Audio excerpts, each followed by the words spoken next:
1911 में यूएस के नेवादा के लव लॉक गुफा में चमगादड़ की तलाश में 2 माइंस जाते हैं। अंदर उनको 11 मानव कंकाल मिलते हैं, जिन्हें लैब में मापा गया तो पता चला उनकी हाइट 9 से 10 फीट होगी।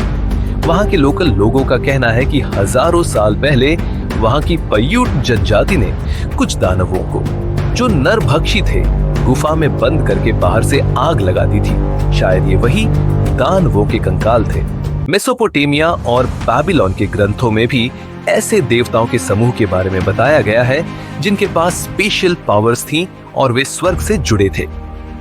उन्होंने इंसानों को हल और घड़ी बनाने में मदद की थी। सुमेरियन सिविलाइजेशन के लोग उन्हें निबिरू ग्रह के वासी मानते थे, जो कि उनकी कल्पना के अनुसार पृथ्वी के पास था। इजिप्ट में एक वर्ल्ड फेमस स्टेप पिरामिड लगभग 4000 साल पुराना, जो राजा जोजर का है, इजिप्ट के 97 पिरामिड में सबसे पुराना माना जाता है। इसमें 1891 में एक फ्रांसीसी आर्कियोलॉजिस्ट को एक लकड़ी का उड़ने वाला मॉडल मिला, जिसमें आंखें बनी थी। शुरुआत में लोगों को यह एक पक्षी का मॉडल लगा, लेकिन 1969 में इजिप्ट के एक साइंटिस्ट डॉक्टर खालिल मासीहा ने देखा और इसके विंग्स को पक्षियों के पंखों से अलग पाया। 2006 में एरोडायनेमिक्स एक्सपर्ट साइमन सैंडरसन ने इसके शेप से 5 गुना बड़ा सेम मॉडल डेवलप किया तो पाया कि यह मॉडल किसी हाईली डेवलप्ड ग्लाइडर का था। इसी तरह कोलंबियन सिविलाइजेशन के 1500 साल पुराने सैकड़ों गोल्ड ऑब्जेक्ट्स मिले हैं, जिनमें 12 ऐसे मॉडल मिले हैं जो आज के फाइटर प्लेन्स की तरह दिखते हैं। रिसर्चर्स का मानना है कि ये आज के high speed aerodynamic space shuttles की तरह है। इजिप्ट के फ्लाइंग मशीन की तरह साइंटिस्ट्स ने इसका भी कई गुना बड़ा साइज मॉडल डेवलप किया तो पाया कि यह उड़ान भरने के लिए पूरी तरह से तैयार था। आप सोच सकते हैं कि हमारे पास बहुत सारे प्रमाण हैं, जिन्हें अलग अलग तरीकों से साइंटिस्ट्स और हिस्टोरियंस देखते हैं। वैज्ञानिक भी इस बात को मानते हैं कि हमारे पूर्वजों के पास ये स्पेशल स्किल्स कहीं से तो आई, या तो किसी ने उनको विकसित करने में उनकी मदद की होगी, लेकिन एलियंस को कल्पना मानते हैं क्योंकि इनका कोई साइंटिफिक प्रूफ नहीं है। बात किसी डेवलप्ड एंशिएंट कल्चर की हो और भारत की ना आए, ये संभव नहीं। भारत में 5000 साल पहले महर्षि भारद्वाज द्वारा लिखी गई विमान ग्रंथ है, जिसमें 8 तरह के विमान बनाने की जानकारी दी गई है। इसमें ऐसे विमान का भी जिक्र है जिसे विचारों से ड्राइव किया जा सकता है। आज से ठीक 40 साल पहले Indian institute of science Bengaluru के 5 युवा वैज्ञानिकों ने गहन अध्ययन के बाद पाया था कि वैमानिक शास्त्र में जिस टेक्नोलॉजी का जिक्र किया गया है, उस हिसाब से कोई एयरक्राफ्ट नहीं उड़ सकता। वैज्ञानिकों की इस टीम का नेतृत्व HS मुकुंद ने किया था, जो IISc से एरोस्पेस इंजीनियरिंग के प्रोफेसर के तौर पर रिटायर हुए हैं। मुकुंद की टीम ने पाया था कि वैमानिक शास्त्र पूरी तरह से कल्पना पर आधारित है। साल 1974 में क्रिटिकल स्टडी ऑफ वर्क वैमानिक शास्त्र नाम से उनकी यह स्टडी साइंटिफिक ओपिनियन नाम के जर्नल में भी छपी थी। जब यह पता लगाने की कोशिश की गई कि यह ग्रंथ आया कहां से, तो पता चला कि यह महर्षि भारद्वाज के काल का नहीं, बल्कि 20वीं सदी में रहने वाले किसी शख्स की कल्पना की उपज है।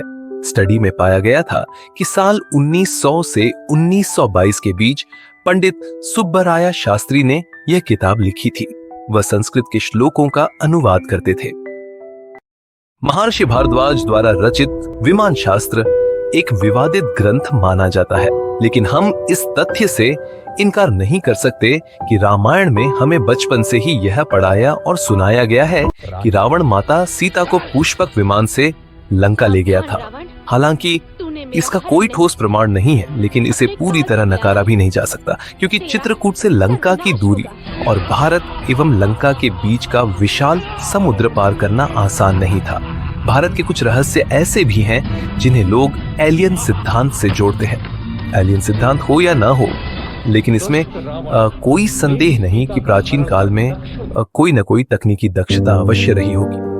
उदाहरण के लिए अर्षियों ने पीपल और बरगद के पेड़ों की पूजा का महत्व बताया, जिसे आज विज्ञान भी मानता है कि ये वृक्ष 24 घंटे ऑक्सीजन प्रदान करते हैं। आखिर कोई तो माध्यम रहा होगा जिससे प्राचीन ऋषियों को यह ज्ञान प्राप्त हुआ। कैलाश पर्वत, प्राकृतिक पहाड़ या प्राचीन पिरामिड। कैलाश पर्वत को कई लोग पृथ्वी का पिरामिड मानते हैं।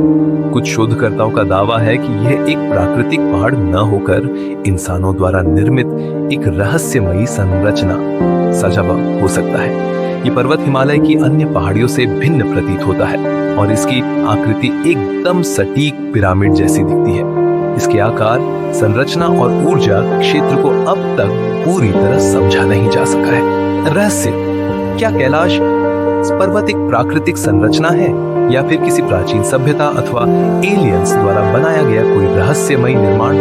ब्रह्मास्त्र और प्राचीन उच्च तकनीकी हथियार। रामायण और महाभारत में ऐसे अस्त्र शस्त्रों का उल्लेख मिलता है जो किसी परमाणु हथियार की तरह असीम शक्ति रखते थे।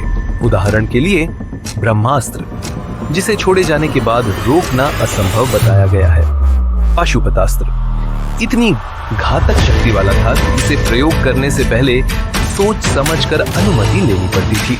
इंद्रास्त्र और नारायणास्त्र जो युद्ध के पूरे परिदृश्य को बदल सकते थे। क्या यह प्राचीन ग्रंथों में वर्णित महज कथाएं हैं या फिर यह किसी खोई हुई उन्नत तकनीक का संकेत हो सकता है? क्या हमारे पूर्वजों को किसी अन्य बुद्धिमान शक्ति से यह ज्ञान प्राप्त हुआ था? क्या यह मात्र कल्पना है या सच में हमारी प्राचीन सभ्यता किसी उन्नत विज्ञान को जानती थी? एआई के आने के बाद साइंटिस्ट इस बात को मानते हैं कि इस तरह के विमान को डेवलप किया जा सकता है। इसमें कोई सरप्राइज नहीं कि विमान बनाने की स्किल्स के कारण हमारे पूर्वजों को ग्रेविटी और एंटी ग्रेविटी फोर्स का ज्ञान जरूर होगा। लेकिन इन विमान मॉडल्स के अलावा हमारे पास इस बात का कोई ठोस प्रमाण नहीं है कि उन्हें ये टेक्निकल स्किल्स कहां से मिली। आपने देखा होगा कि आजकल हाई राइज बिल्डिंग्स के लिए बिल्डर्स बड़ी बड़ी मेगा मशीन्स का इस्तेमाल करते हैं। रिसर्चर्स कहते हैं कि पाम स्प्रिंग्स, कैलिफोर्निया में पत्थरों की घिसाई करके उन्हें मनचाहा शेप दिया जाता है, जिसमें बड़ी बड़ी हाई टेक मशीन्स का उपयोग किया जाता है। इजिप्ट के पिरामिड्स जो हजारों साल पुराने हैं, उनके पत्थर 2 से 3 टन के हैं और कुछ उससे भी भारी। ये एक बहुत बड़ी अचंभित करने वाली घटना है कि उस समय उनके पास ऐसी कौन सी व्यवस्था थी जिसकी मदद से उन्होंने इतने बड़े पत्थरों को काटकर करीने से रखकर इतनी ऊंचाई तक पहुंचाया और एक पैटर्न में लगाया। इजिप्ट में पिरामिड से थोड़ी दूर बने मंदिरों में ग्रेनाइट के पत्थर अलग अलग साइजेस में काटकर सही क्रम में लगाए गए हैं। ये कोई सामान्य घटना नहीं है। इनमें से एक पत्थर कम से कम 200 से 300 टन का है। वैज्ञानिकों और रिसर्चर्स के लिए यह एक आश्चर्य है कि इतने बड़े पत्थरों को उठाना कैसे संभव हुआ, क्योंकि इसे आज की मेगा मशीन से भी उतनी सटीकता से नहीं किया जा सकता जितना उस समय किया गया। इजिप्ट के एक रिसर्चर का कहना है कि इन पत्थरों को कुछ विशेष प्रकार की मशीन्स द्वारा खींचे जाने के निशान मिलते हैं, लेकिन वे क्या हैं, ये अब तक ज्ञात नहीं हो पाया है। इजिप्ट के कुछ स्क्रिप्चर्स में ऐसे संदेश हैं जिनमें बताया गया है कि कुछ वर्कर्स एक बड़े पत्थर पर एक बड़े से कागज जैसी किसी चीज को बिछाते हैं और उस पर कुछ मंत्र लिखते हैं। फिर पत्थर को धक्का देने पर वह 6 फीट आगे चला जाता है। उनका मानना है कि निस्संदेह उनके पास कोई तकनीकी तरीका था, लेकिन शायद इसकी जानकारी आगे साइंस और रिसर्च से संभव हो। British Australian archaeologist V Gordon Childe ने एक थ्योरी दी जिसके अनुसार मानव जाति में नियोलिथिक रिवॉल्यूशन, जिसे कृषि क्रांति भी कहते हैं, की शुरुआत आज से 10,000 साल पहले हुई थी। इसका मतलब 10,000 साल पहले हमारे पूर्वज खानाबदोश जीवन, नोमैडिक लाइफ जीते थे। वे क्लाइमेट और फूड अवेलेबिलिटी के अनुसार अपने रहने की जगह बदलते रहते थे और कृषि क्रांति के दौरान मानव समाज का विकास भी शुरू हुआ। कुछ रिसर्चर्स का कहना है कि जब 10,000 साल पहले सही मायने में हमारा सामाजिक विकास शुरू हुआ, तो महज 4 से 5,000 साल में इतना अधिक विकास कैसे संभव हुआ कि वे हाई टेक विमानों को बनाने की टेक्निक्स विकसित कर ले और बड़े बड़े पत्थरों को काटने और उठाने की मशीन्स भी बना ले। निश्चित ही उन्हें यह ज्ञान कहीं से मिला होगा, लेकिन कहां से, यह आज भी एक रहस्य है जिसे साइंस और रिसर्च से ही सुलझाया जा सकता है। मानव हमेशा ही रहस्यमयी और अचंभित करने वाली चीजों को जानने की कोशिश करता है, क्योंकि मानव मस्तिष्क जिज्ञासा का केंद्र है। शायद इसीलिए एलियन थ्योरी को बड़ी आसानी से स्वीकार किया जाता है, क्योंकि यह लोगों को आकर्षित करती है। इस तरह की कहानियां लोगों को एक नई दुनिया की रोमांचकारी यात्रा पर ले जाती हैं। यही कारण है कि जब इन रहस्यों का कोई जवाब नहीं मिला, तो कुछ लोगों ने इसे एलियन थ्योरी से जोड़ दिया। उम्मीद है कि भविष्य में विज्ञान जरूर इसे सुलझा लेगा।